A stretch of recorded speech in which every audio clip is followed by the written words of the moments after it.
So after reviewing the slides, you've seen why people have chosen to go to um, reorientation or conversion therapy, and you've seen how some of them actually did receive some helpfulness from the therapy, whether it's hope or being able to talk about their experience as someone that is gay.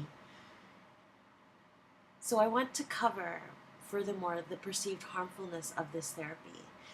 And mainly, most of the XX gay people said that they experienced shame and guilt and self-hatred. And there were episodes that they identified as so harmful. The these responses are very counterintuitive to the other responses where they felt helpfulness, and they cited basically that there's long-term harm of shame, guilt, and self-hatred. So with that in mind, and specifically suicide was mentioned, and I would say as a harmful effect, with 4 occurrences in both the short-term and long-term um, references to suicide. Given that, I'm hoping that this information with regards to our clients as XX gay is something that we're sensitive to. When you are in your clinical practice and you have a client that is spiritual or religious, we may not even think to consider that they have gone through such a traumatic experience, and they may not even mention it to you, but they may have in their background an experience of conversion therapy.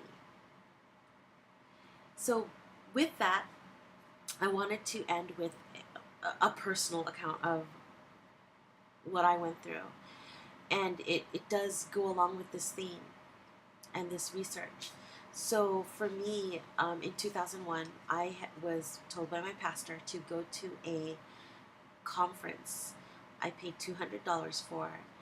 I didn't really know what it was. At the time, I had been engaged 5 times. My dad was a minister and my mother was a minister's wife, so they made lots of efforts, and so did my pastor, to get me married off. At the time, I had feelings for a woman in the church, and they must have found out, and so I was sent to this conference to get my life together.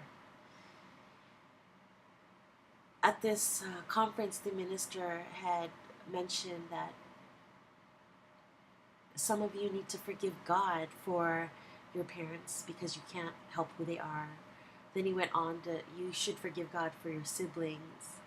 And then he said, and some of you need to forgive God because you were born a woman.